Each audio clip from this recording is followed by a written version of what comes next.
This session is I Know Your Filtering Policy Better Than You Do, External Enumeration and Exploitation of Email and Web Security Solutions, and your speaker is Ben Williams.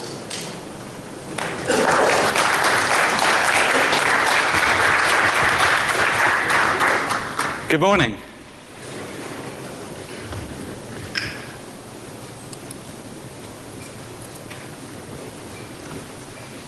We've got video there. HDMI 3? Sorry? Number one.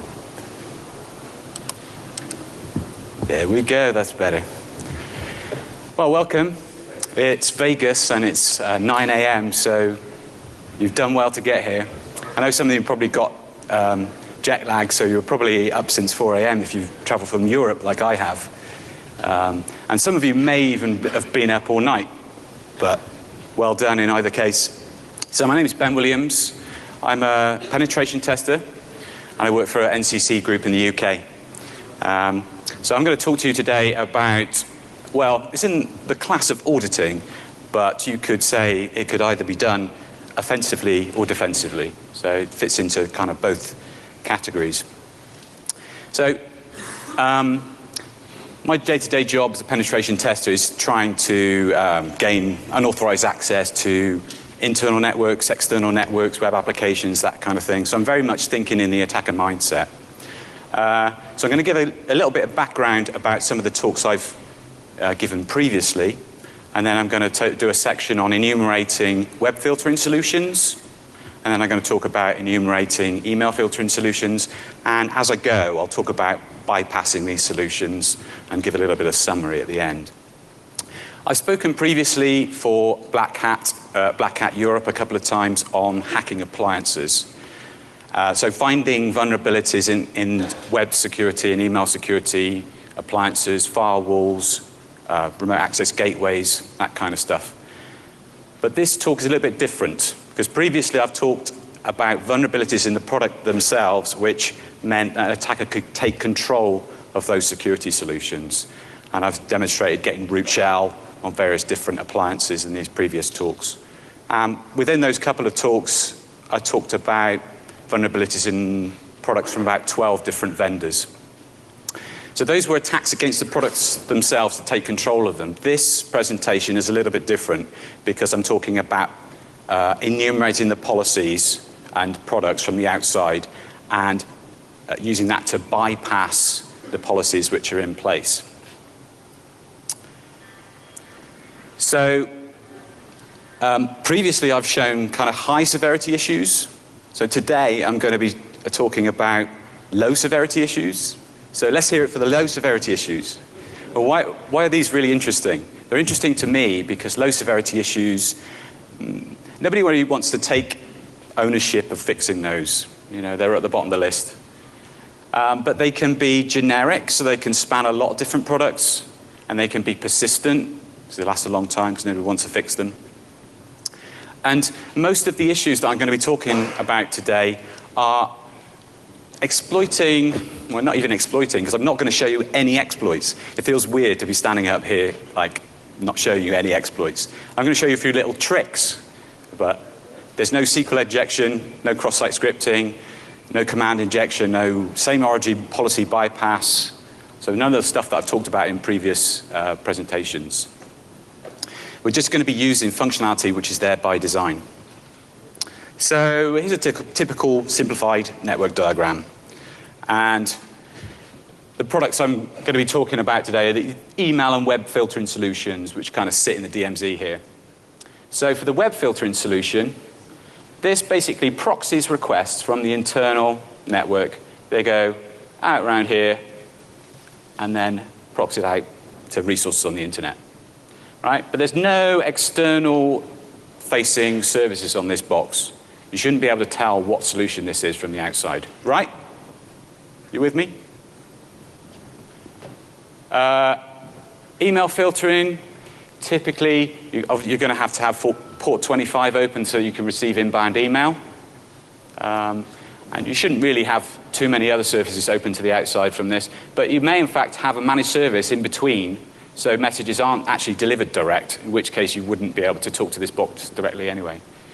So these products, typically, some of the vulnerabilities I've found in some of these products, I wouldn't be able to find in an external infrastructure test because I can't see what I need to see in order to work out that I've got a vulnerable version. So that kind of initiated my interest in trying to find these products. So the techniques I'm going to talk about today are kind of specialist vulnerability scanners, because if you were to scan these IPs from the outside with Nessus or Nexpose or Nmap or OpenVAS or whatever you use, you wouldn't be able to enumerate that these are unpatched. So I want to be able to find hidden vulnerable products. And when I started investigating these techniques, I quickly realized actually you can use the same techniques for enumerating the policies which are in place on these products.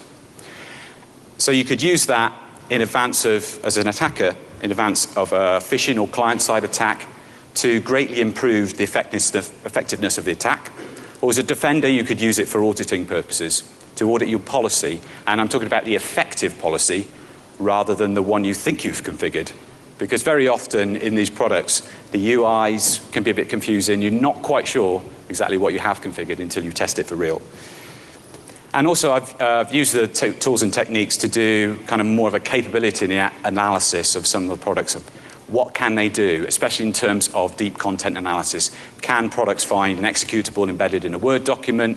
Can they find a script embedded in a zip file, in a PowerPoint presentation, for example?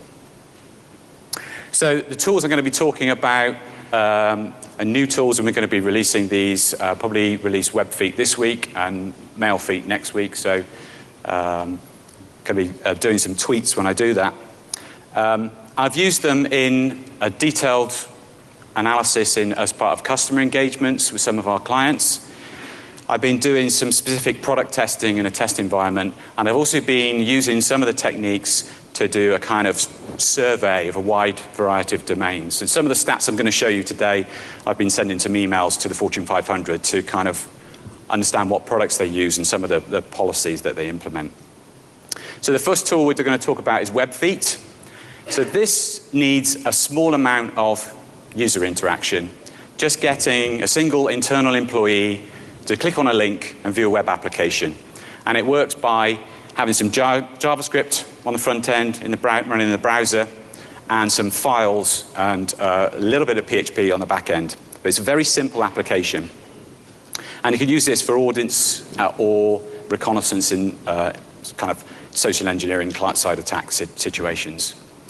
So let me talk about a very simple enumeration technique. So you've got WebFeet sitting on an IP on the internet. So attacker's web application.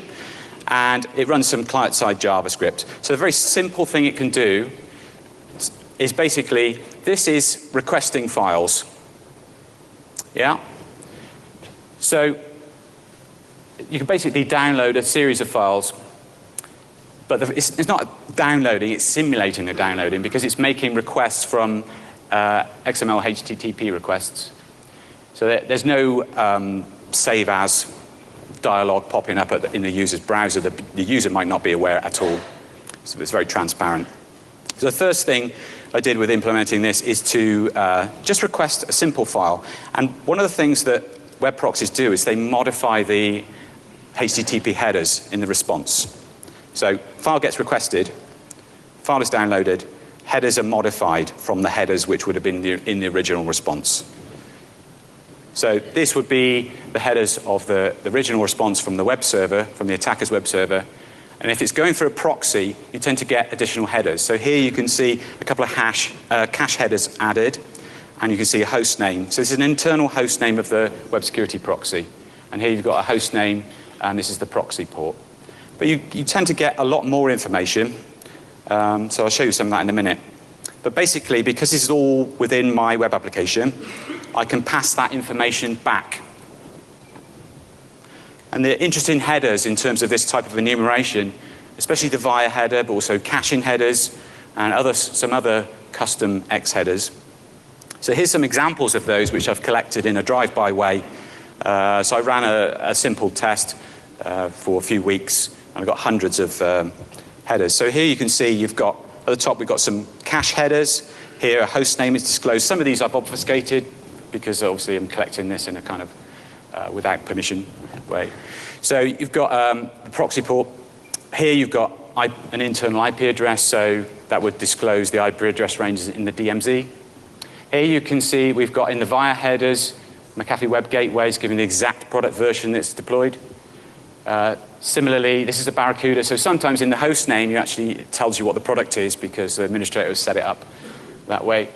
This is a clear indicator of a Barracuda product version. Cisco ARM port, you've got a full product version there.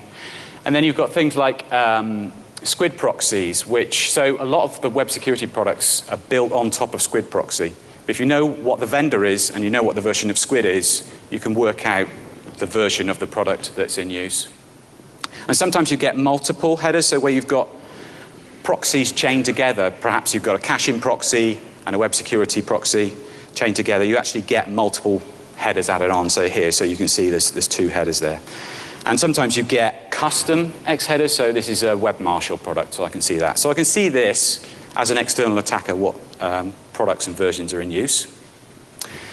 So the second thing I implemented was to do a kind of download of lots of different files to enumerate the filtering policies that's in place. What I didn't realize when I started implementing this is that this gives a much better way of enumerating the products in use.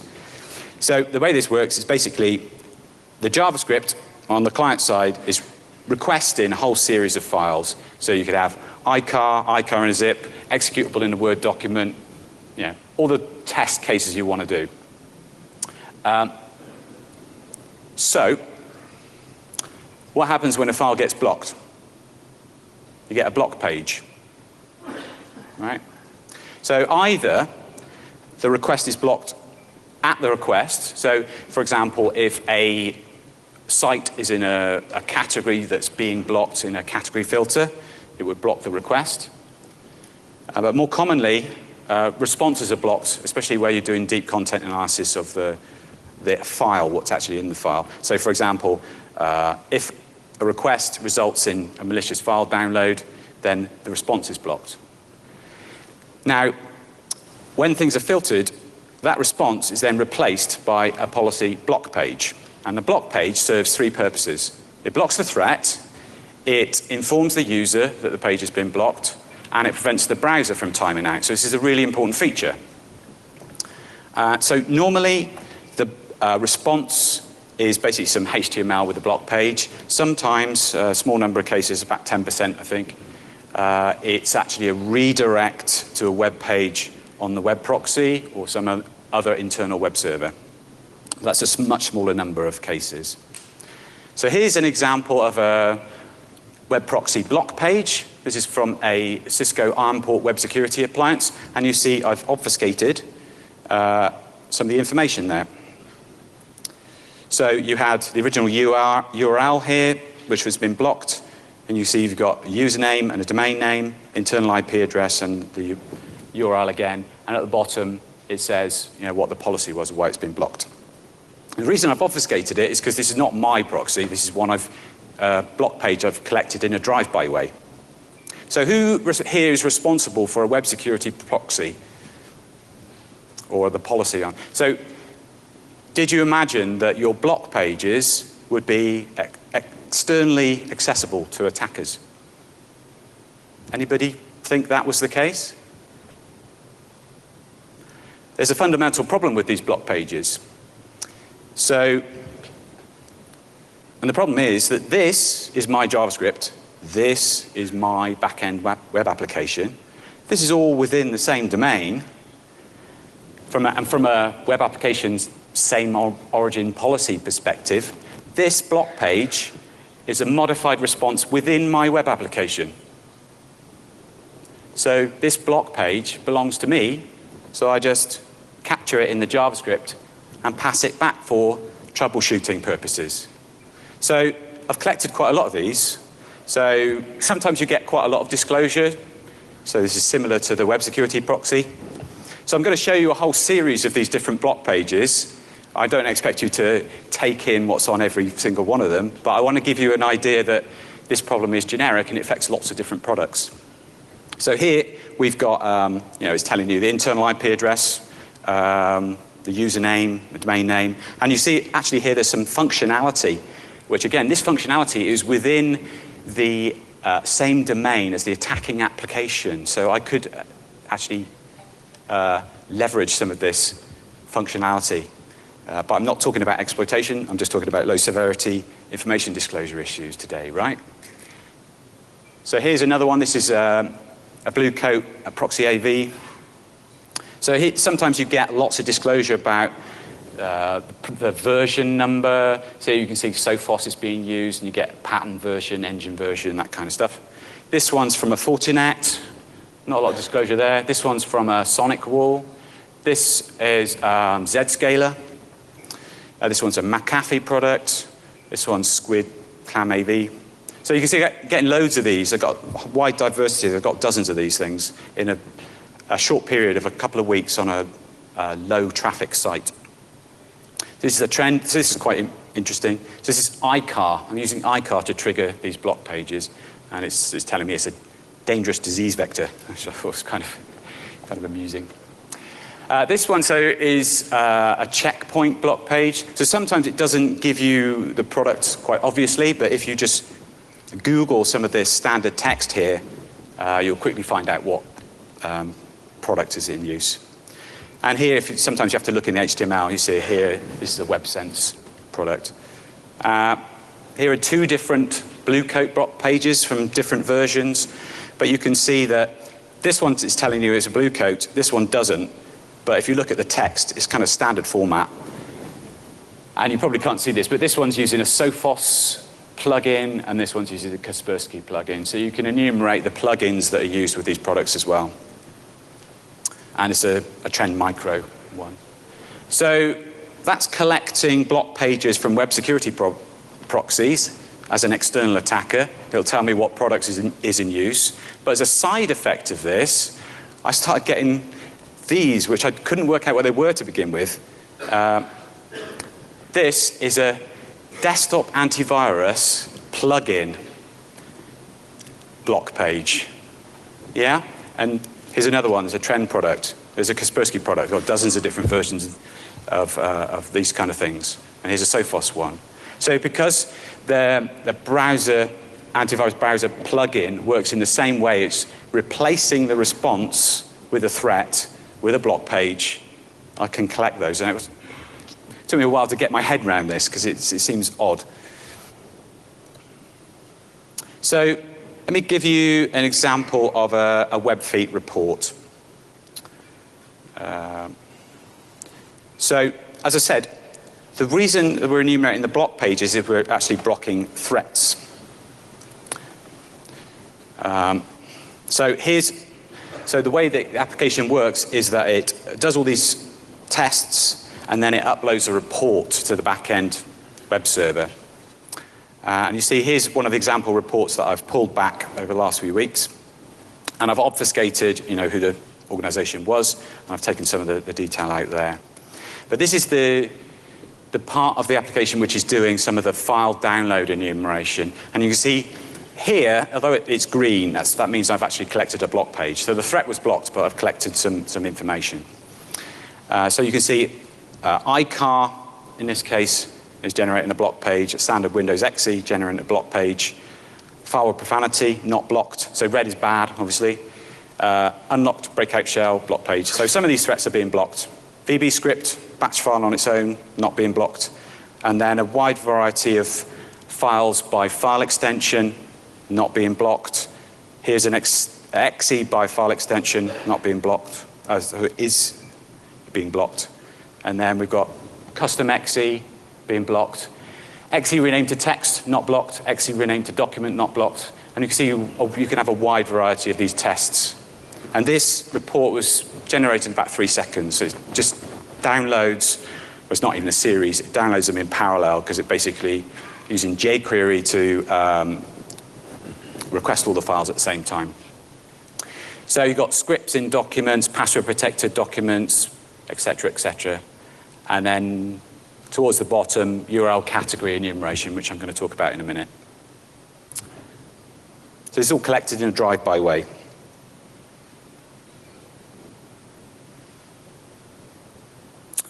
So, as I said, I've been recently developing this tool, and I've produced some statistics, but this is only statistics on 14 organizations. So, ideally, this could do with some further study to do it for more organizations. With the email filtering, I've done it on a larger number of organizations. So this is from 14 organizations, and it's 15 different file download types. So first, a file which is no threat, which is just a piece of HTML, is downloaded 100% of the time. So the higher the graph is, the higher the bar is, the more times it's been downloaded. Here we can see profanity, blocked once. iCar, blocked 100% of the time when it's on its own. When it's in a zip file, it's downloaded once. Here we've got a Windows Breakout. So these are two hacking tools, a Windows Breakout XE and a password dumping tool. I think the difference between these is that the first one is a signed executable, which I think is why it's been downloaded more.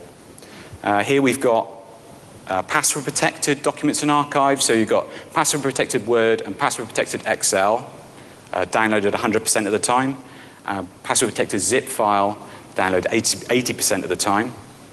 Here we've got just raw VBS and batch files, downloaded 70% of the time. Now, if you're using these in a real attack, you would embed these in something else, because the browser typically has functionality to do a pop-up warning to users. So you'd stick them in a zip file or a document of some kind.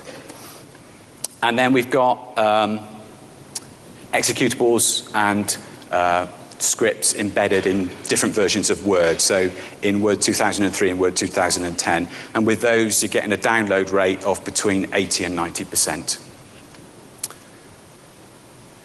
So there is a difference in some of these threats in terms of some of this ability to download these threats is due to a lack of product capability, and some is due to company policy.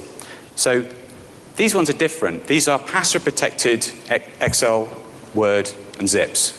So these are allowed by company policy, or the policy is configured, because most web security proxies I've looked at have got a capability of blocking these encrypted attachments or encrypted files. Whereas some of the other issues, finding an executable inside, embedded within a document or an archive, is more technically challenging. So these issues are more to do with product capability, whereas these are to do with what the company is allowing. So let's talk about Ssl inspection, HTTPS inspection. So there is the potential to do inspection of SSL or HTTPS traffic, but lots of companies don't do it, and mainly not for technical reasons, because it's technically possible to do this, but they don't do it because of legal issues, contractual issues. They don't want to be interfering with employees' privacy, inspecting their banking traffic, for example. So very briefly, the way that Ssl inspection usually works is that you have, the proxy has a CA, and it's creating certificates for the sites which are being visited. All of the browsers internally are configured to trust that CA, so you can have these two levels of encryption. You have the normal encryption to the sites on the internet, and then you have this kind of, it's a real encryption, but it's kind of spoofed internally, which means that on the proxy, you've got plain text traffic. So you can look for malware, and you can look for executable code, because it's in plain text on the web security proxy. So if you were to check for this with WebFeet, you just run the same set of tests over HTTP and HTTPS, and you can see whether or not the policy is applied to both. So here, this is a site where Ssl inspection is not being done. So over HTTP, they've got a reasonable policy. They're blocking a few things. Over HTTPS, they're not blocking anything. So it's quite obvious they're not doing SSL inspection. There's another side effect of Ssl inspection, in that sometimes it causes some strange things going on with the certificates, because effectively the proxy is replacing the certificates of the original site. So if the original site certificate was invalid, the proxy, if it's not blocking those sites with invalid certificates, it's replacing those certificates with a valid certificate. So it's making external websites' invalid certificates valid. So you can do some enumeration of that by trying to load images here from a site which has deliberately got an invalid certificate. If these images load, normally these images should generate an error in the browser. If these load mysteriously, that means that something has happened with SSL, which suggests that the certificate's been replaced. Similarly, you can enumerate the URL category filtering which is in place, because you can load these images from lots of different sites. So in the proof of concept I've done, I'm loading images from lots of different sites in different categories. So these will load within the HTML, and then you can do on error or on load JavaScript statements in the HTML to update the DOM. And then the end of the enumeration, the whole DOM is passed back to the attacker's web server. So here's an example of that. So you can see we've got porn sites, drug sites, gambling, hacking, et cetera, et cetera. So typically, organizations will want to block some of these, right? And the way that I've done this is basically, you see these images. These are using favicons. And the reason I've used those is because they're small images. They're in fairly predictable locations on the web servers, and they don't change very often. So, if these load, basically it updates the DOM. And then at the end of the enumeration, the whole DOM is passed back. So, for web filtering, within a few seconds, I know what products you're using, sometimes with the exact versions. I know what policy you've got for a wide variety of file downloads. I know whether you're able to detect threats in HTTPS or not, usually not, and how effective your URL filtering is and what categories you're filtering. So no exploits required, right? Just a few little tricks.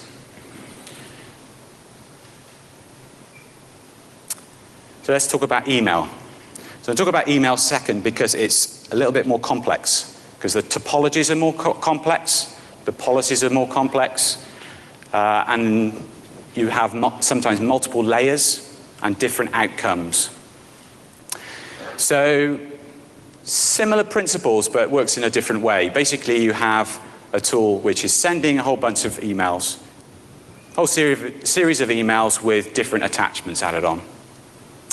And a listener, which is basically listening for responses. And the simplest way to use this tool is it just sends a whole series of emails to a non-existent user at the target domain. And by default, Domino and Exchange, they all reply when a user doesn't exist with the original message and the original attachments. Right? That's the easiest way to use it. So you basically, you know what you sent, you know what you're getting back, you kind of cross-check those, and they'll give you a differential of what's been filtered out. So topologies are more complex with email, so you've got various different options. You can use a managed service where you're using a third party, the MX records for the target domain point to this managed service here. Messages are processed to remove bulk spam, bulk phishing, known malware, that kind of stuff, and then forwarded on the rest to the internal mail server.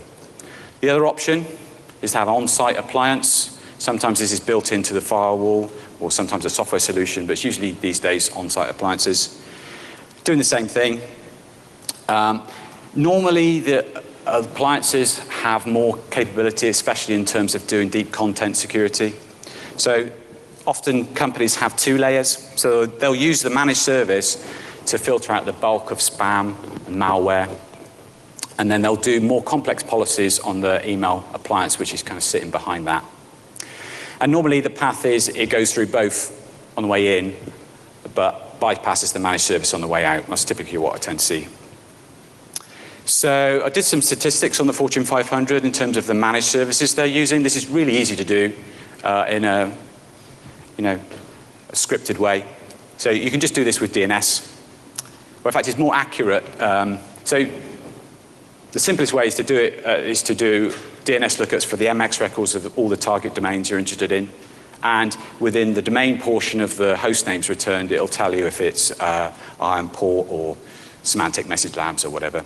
It's more accurate to look up the IPs of those MX records and then do a whois on those IPs, because that's slightly more accurate.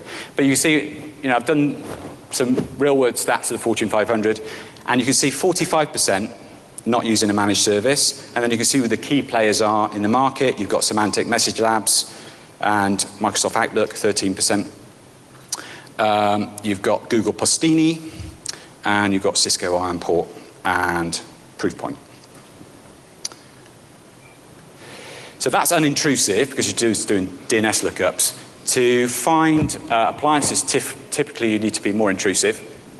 So here, I don't expect you to take everything in on this page, but we're just going to look at briefly at some SMTP message headers. As I said, the simplest way to enumerate these is to send an email to a non-existent user, you get a message back, and typically it's got two sets of message headers on. It's got the message headers in the attached message from the original message that you sent in, on the inbound path, and on the message you get back, you've got the headers as the message came back out of the organization to me. Right, so the message headers coming to me are at the top, and the original message headers are at the bottom. So if I just read this through briefly, you can see there's lots of low severity information disclosure in these headers. So I've obfuscated some of it because it's to do with the particular company this was from. But I've not obfuscated some of the product and policy disclosure. So here, we're going to retrace the steps of this message. It was processed by the Proofpoint managed service at the bottom here, and you've got all the spam scores and other scores of how the message was processed. Yeah, it's kind of be interesting if you were a spammer to know what spam scores you were getting. And so it's processed by the Proofpoint managed service. And then here I can see it was next processed by an Ironport appliance. I can see the version of AV that's running is Sophos, and some other information about how the message was processed. And then on the way out, back to the top of the message, I can see that it couldn't be delivered to the internal mail server because the user didn't exist, but it was then reprocessed by the Ironport appliance on the way out. So even though the message didn't go to the internal mail server, it still gets processed by both of the levels of the solution, so I can enumerate the policy on those two solutions. So there's some example of the kind of disclosures you get. So sometimes you get like message processing disclosure, sometimes you get exact product versions that are in use, you get internal IP addresses, internal host names, et cetera, et cetera. So lots of little bits of low severity information disclosure. So when looking at the Fortune 500, so as I said, I sent some test messages to the Fortune 500. This is a pie chart showing the acceptance to non-existing recipients. And 58% of Fortune 500 don't accept messages to non-existent recipients, which is good. 31% accept and respond to non-existent recipients. And most of these, they're responding with the original message. So whatever attachment I sent, I get it back. So I can check what I sent, I can extract the attachment, what comes back, and make sure it's the same file. In which case, if that's gone to the internal mail server, I know if I'd been targeting a real user, that would have got to them, right? This slice here, accept but didn't respond, probably because of additional spam filtering. But even with this 58%, so they're not accepting messages to non-existent users, but I can still enumerate policy with these organizations because I can send to accounts which have an autoresponder that do exist, such as people with out of office switched on or some other kind of autoresponder. So the things I can do to find the product versions, I can look at X headers, received headers, sometimes the format of the message body, stuff like that. So this is the Gartner Magic Quadrant of what are the most, well, it's analysis of secure email gateways. So I want to look at this because I wanted to confirm that my results kind of mapped onto this. And at first glance, it might look a bit woolly because you've got ability to execute up that side and you've got completeness of vision across that side. So this is for IT decision makers in terms of choosing what products they want to. But it's actually quite a lot goes into these statistics and the analysis that they publish. And when I check this against the real world, it does map on. So basically, top right-hand corner, you've got the leaders. So you've got Cisco, Proofpoint, Symantec, Microsoft, and McAfee. So I disregarded Symantec because I was looking predominantly at appliances, because that's my particular interest. But here are my results from the 152 domains of the Fortune 500, which were responding to non-existent recipients. And you see I've got Cisco, Ironport, Proofpoint, Symantec, McAfee. So it does map on. And then you've got a wide variety of other vendors. There's a lot of vendors in the market of doing email filtering. So I can combine the managed services with the products that I found and see how many are using one solution or another or both. So you've got 47% are using just a managed service, 33% are using just appliance or software product, and 20% which are using both. I suspect this is slightly bigger and would eat into this 47% because there may be some appliances that I've missed. Next thing I did was some enumeration of policy. I didn't want to send too many messages, but I sent, so I'm sending messages, I was sending messages to non-existent recipients and sending, sent 4 tests. A simple text message with no threat, an executable embedded in a Word document, password-protected Excel spreadsheet, and a VBS script embedded in an older style Word document. And the exe and the script basically just did a hello world pop-up. It's just a proof of concept that executable code is getting in. And the 2 main outcomes are this. Either the message goes all the way through, gets an internal mail server, user doesn't exist, I get a bounce, or message gets filtered, I get no response. So between those, that was the majority of cases I can tell, is my message getting filtered or not? But then there were a wide variety of other types of responses, which meant I had to do some additional checking of the responses, because I was getting responses which were telling me the message was blocked, or which were telling me other things. So sometimes you get responses to the sender telling the message has been quarantined or blocked. So for example, in this case, message goes in, gets blocked at a layer, and I get a response here, a response intended for the sender to tell them that their message has been blocked. Like this, for example. So there's some disclosure here. What is this saying? This is saying, basically, your message has been blocked because it was considered a threat. If you put it in a password-protected zip file, it gets delivered. Hooray! Woohoo! Now, I don't need to see this message to work this out, because I can work this out, right? Another case which is kind of interesting edge case is where you get a message coming in, it gets modified, my threat being removed. But because I'm sending to a non-existent recipient, that modified message gets bounced by the internal mail server, and then I get a bounce coming back, like this. So this message originally had an executable in a Word document, and when it comes back, it's got a different attachment, in this case, a piece of HTML, which has replaced the original attachment. So this means the policy was effective, but because this was sent to a non-existent user, it's coming back to me. So I'm seeing this, which was intended for the user. And in this, so that was McAfee, in this case, Symantec, doing the same sort of thing, but replacing it with a text file.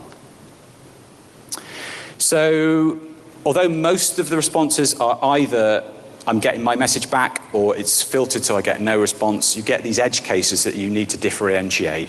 So sometimes you have to look at, check some in the original attachment, see if you get that back. You need to look at the number of message headers, the structure of the message, etc. So doing the analysis on the message I sent to 152 domains of the Fortune 500, these are the results for those 4 different test cases. Message with no threat is not delivered 100% of the time. And if you look at this one, password-protected Excel spreadsheet, you'll notice it's slightly higher. And to begin with, I couldn't work out what this was. And the answer is that some of these messages, although they were accepted, they were blocked as spam, and having a Word document on a message slightly lowers the spam score. Right? So by having a password-protected Excel spreadsheet on there, you're increasing your delivery rate. But obviously there could be macros in this, there could be executables embedded in it, so there's potentially threats there.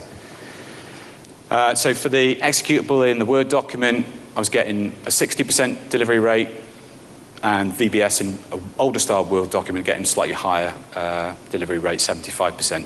So these are slightly lower delivery rates than for web, because typically email filtering is a bit better than web filtering tends to be. Well, that's what I'm seeing anyway.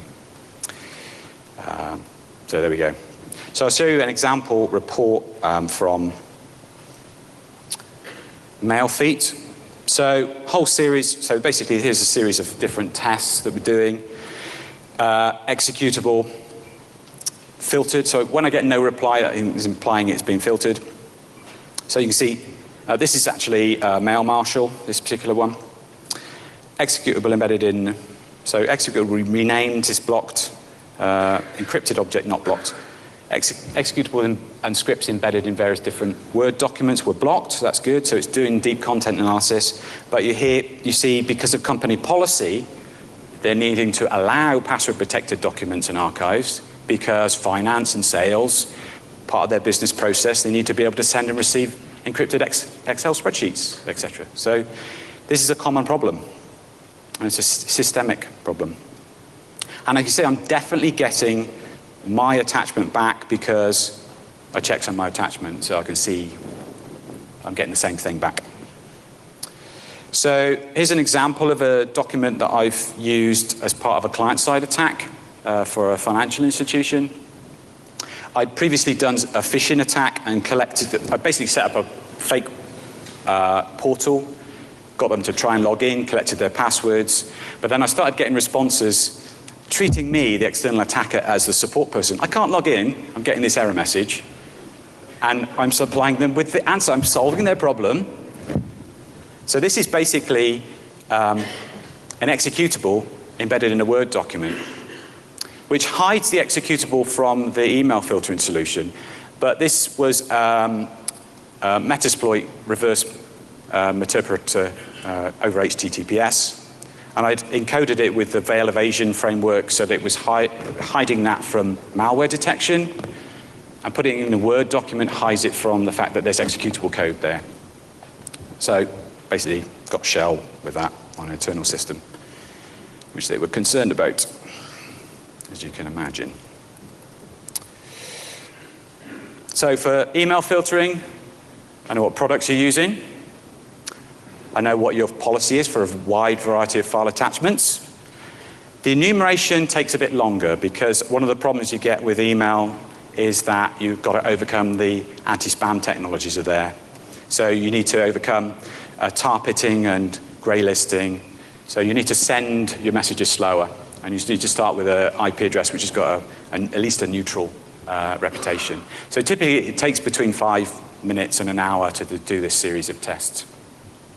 But if you send it to non-existent recipients, it's pretty transparent. And because organizations get a large volumes of spam all the time, administrators aren't going to really notice this kind of enumeration. So, which attacks work? HTTPS for the win. Yeah, because most organizations are not filtering HTTPS traffic. Hidden payloads, which are exercising deep content analysis. So things like executables and scripts embedded in Office documents and archives. PowerShell in HTA files or embedded in Office documents with macros.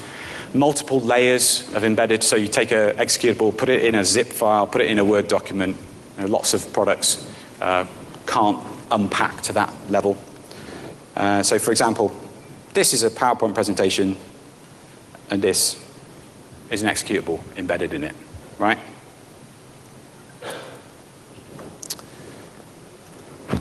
So there's thousands of potential payloads. It's worth trying lots of different test cases to see what gets through and what doesn't.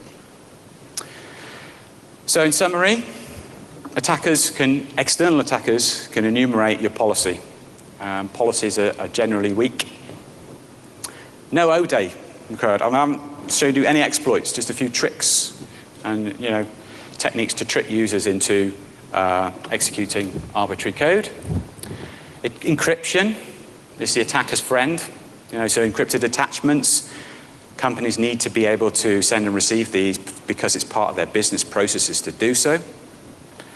And you've got a problem with embedded threats being detected. So lots of these solutions are not effectively doing deep content analysis and finding embedded threats embedded within Office documents and archives. So in terms of resources, there's quite a lot of resources that accompany this talk. I've actually written 2 white papers. So there's one currently on the Black Hat website, which I think is the email one I wrote about 6 weeks ago. I've recently written another white paper on web. So some of these things I've talked about, I've kind of skimmed very briefly. The 2 white papers are about 30 pages each. So there's quite a lot of additional content in those. WebFeet, I'm going to be releasing the source code for that tool this week, and we're going to set up a demo site so that you can go and try it for yourselves. And Mailfeet, I'm probably going to release that next week, or maybe a little longer to finish that off. And that's it. Has anybody got any questions? Go ahead.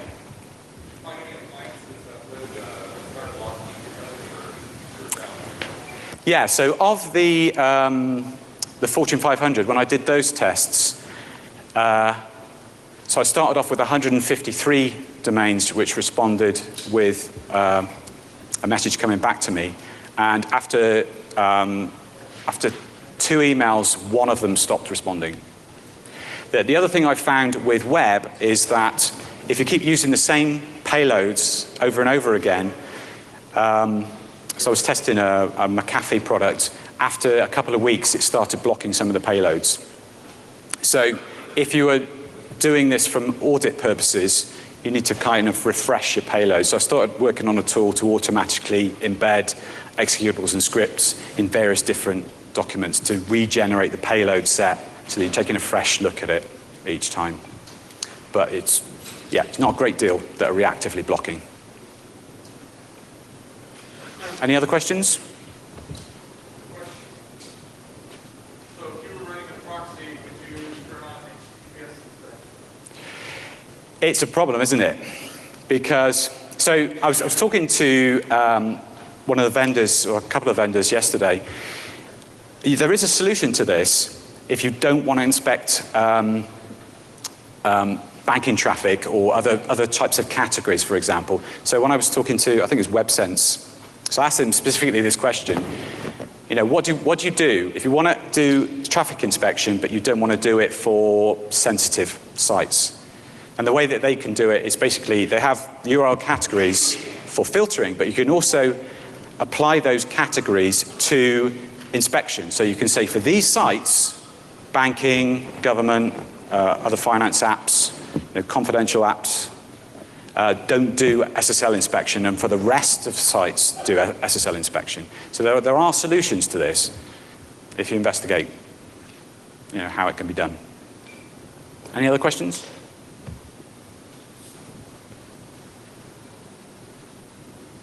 Okay, thank you very much.